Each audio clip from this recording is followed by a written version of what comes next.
omukulu tukwaniriza ku Top TV Nyanza amanya go amanya bampita Christopher Yuji ngemanya ga stage amanya go buzaale bampita Christopher Kizito oli muganda wa Rickman asiba muganda wa Rickman nga mufaanagana nnyo ekyokufaanagana tufaanagana kyo naye nga simusisinkana ko simulabangako tetwogerangako abantu babeera abooluganda abamu mu Kristo Yesu abamu nga tebeerabangako naye nga abazadde baffe baayitayo daddiwo teyagambako nti alina awalawo nawe yayita tandirangamu oba waliwo ewalala wayita oba ki bo benkuze nabo bendabye nga baganda bange tofunangako challenge ezo olw'okuba nti nno bantu bakufaananyiza Rickman nyingi nnyo zenfuna almost buli lunaku banna okufunayo omuntu ampita Rickman buli lunaku ate ekyo kale ogwasooka nali nkiraba nga kirina engeri gye kinsanyusaamu naye tekyatuuka nekisukka ekitandika okuntama omuyimbi nga ye brand ye mbanja onoona okweyita omuntu gwe sitali okitegeera so mba so akikola ekyo like ensonga social media abaana bakuappreciatinga batya olw'okuba nti nno ofaanagana n'oli kale bakitwala batya era abaana babeerayo mulimu abalemeramu ne bagamba oyo Rickman tumumanyi Rickman tofunye bu inbox obwawo obutategeerekeka naye nga nsonga za Rickman bungi nnyo era oteekayo ekifaananyi ku Facebook ogenda oba ku Instagram ogenda okulaba mu inbox bakubuuliriza message ti hey Rickman nogezaako kunyonyola omuntu wayesinze Rickman okitegeera egamba byebyo naye nze era buli omu asanga n'alowooza nze Rickman era munnyonnyola ne mugamba Rickman mulala nange ndi mulala okitegeera Rickman wali ogezezzaako omunoonyaako mwogeremu ng'abantu ye nga ye wallahi njagala okwogera naye nemusisinkana lwa okumufuna bwe buzibu era kiba kisobose ne mulaba ne twogera kiyinza okunkolera nnyo senga omusisinkana oyinza mugamba bigambo ki kisookera ddala musabira okukola tetulina bagenda mu maaso wala nnyo kola bwe yebeddako yokka yenyinza omusabira waawe tokozeseza eyo advantage olw'okuba nti nofaana Rickman no like abawala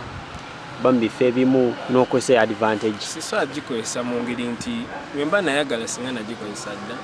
naye ate bw'omala okukikola oba oyonona brand y'omuyimbi gwe tebagenda kukola bagwenga gwe wabula bajja kugamba Rickman abadde wano abadde akola bino na bino kitegeera kati mba nyonona linnya lya muyimbi ekyo kiso akikola twafunako omuyimbi omu yagendanga ng'ayimba mu bivulo ebimu obafaanaganya Giovanni Luzinda ng'era ssente azitwala gwe togendangako mu kifo ne bagamba nti nno n'oyimba naye ng'abantu bamanyi Rickman sisobola sibangako mu kifo nengino oba nenyimba kayimba akatali kange oba ka Rickman oba kaani sisobola era ekyo kikusibya bw'okikola kisobola okukusibya oba kugwamu naye sisobola kukikola Rickman production ye product ze zize sizikwata kwenze nganze nakola obulabi music we kumusiima senga obeera oli awo oba mu kifo ekimu ekisanyukirwamu omuwala Shira Gashumba najja nene n'atamanya na Rickman baby oyinza kukola otya waayo kukyashira awozannyawo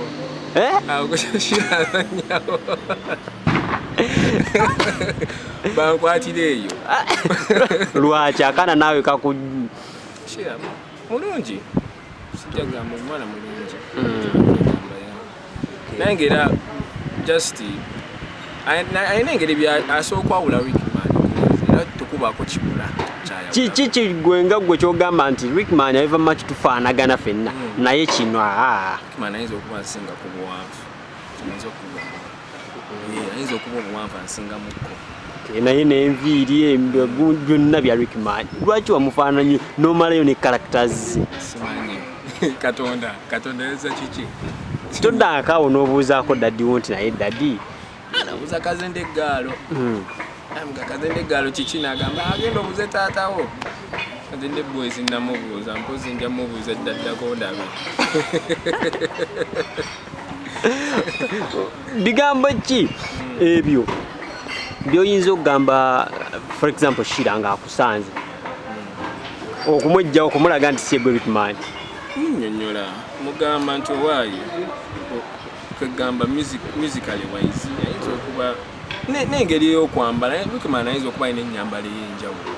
singa wentambula wakati omuntu nga Gashumba ye aba amanyi engeri ki baayo byafaanana kiba kizibu nnyo gwe kujja n'olinnyamu wadde tufaanagana omanyi temubulamu kintu kiseparatinga so nsuubira asobola okwawula Wikiman naage oli muyimbi ani gwe weegomba gwe neegomba wano mu Kampala wano neegomba wasokera ddala gwe neegomba Kenzo music we Kenzo twegombera ddala music we mwagala nnyo badda Wikiman neddako music we nemumatira nnyo muka nnyo azinirwako mulungi lyrics ennungi kati kwegamba abo ababiri tega nnyo muziki waabwe abawala bangi nnyo abagala baserebu n'abagala Wikiman ng'omuntu naawe abajja mu box zo nga bw'ogambye lwaki tokozesa omukisa ogwo mukazi gyali mmina omukazi waali omu olina omukyala tewamujja mu kifaananyi kya Wikiman womusangawo omukyala musanga twali tukyakalireyo nemusanga netwogera netutandika okweraba omuntu omu yagamba nti mukyala we yamusanga mu comments nga bavuma mu 7 guwo omusangawo wanga namusangawo mu kabaala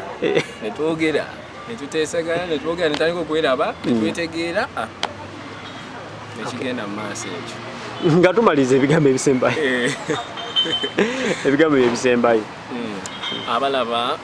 Top TV baagala nnyo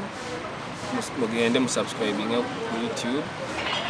ate n'ekirala bannaye tuli mu kaseera kazibu aka COVID bannaye masiki ebeereko buli wamu masiki ebeereko tusanitizinge social distancing tukozese ezo SOPs ze baatugamba okitegeera n'ekirala asobodde okunsanga ku mukutu ayagala okunfuna ku mukutu gonna ogwa social media Instagram Chris Ray UG Facebook Chris Ray UG Twitter Chris Ray UG YouTube Chris Ray Music abonfuna every time I see you girl me now go insane every time my eyes on you I just lose my brain simanyi gweche wankola kuba when me met baby wandoka ezo style ezo zina they just make me lose all my stamina